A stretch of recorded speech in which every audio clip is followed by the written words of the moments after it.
Brighton at this very moment, and are people now starting to stream into the Brighton Community Stadium?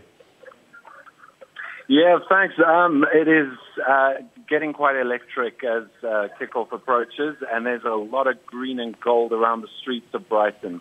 There are also a lot of Japanese colors, but that's more to do with the fact that a lot of the neutral fans are getting behind the Japanese team and lending support to them. But the green and gold is definitely very, very prevalent.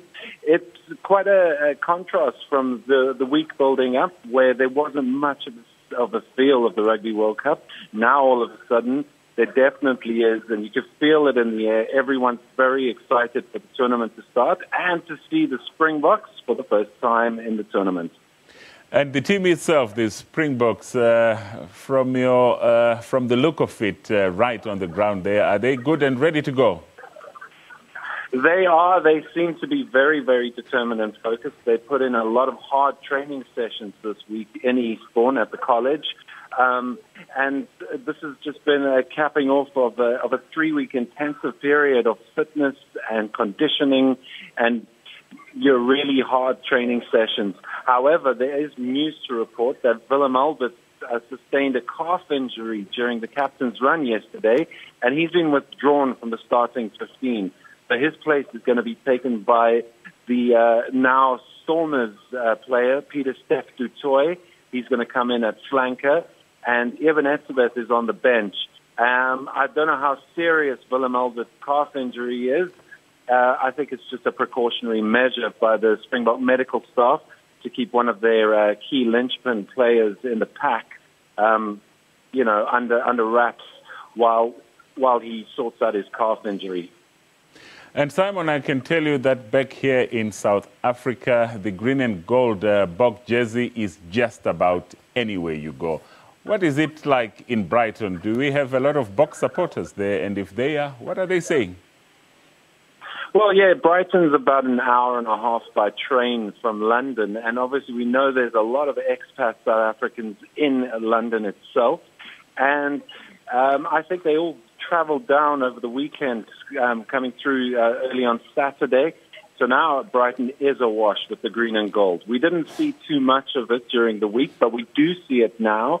And I think it's a lot of the expat South Africans coming out and getting an opportunity to see the Springboks. Obviously, it was very hard in England to get rugby tickets for the World Cup. There was a long process, and so people had to apply months and months in advance to get these precious tickets. So everyone's now proudly sporting their green and gold. I don't know if there's too many South Africans traveling from South Africa. We do know that the rand to pound rate is not in our favor at the moment. So there might be a minority of South Africans who made the long trip, but they definitely made the trip down from London on the train today, and you could see it around the stadium in Brighton. It's green and gold as far as the eye can see. And just very quickly, Simon, what should we be on the lookout for in this game against Japan? Is it going to be as easy as many fans expect it to be for the Boks? Look, we want to pay respect to Japan, but the fact of the matter is in World Rugby, this is going to be an incredibly easy match for the Springboks. There is no two ways about it. Japan are going to offer some sort of opposition. As the Springboks have said during the week, it's surprising how these so-called minnow teams can take a match towards like a 70-minute mark and still be competitive. But as much as I think the neutrals would like to see a nice, open, competitive match, it is going to be a case of the Springboks getting the win.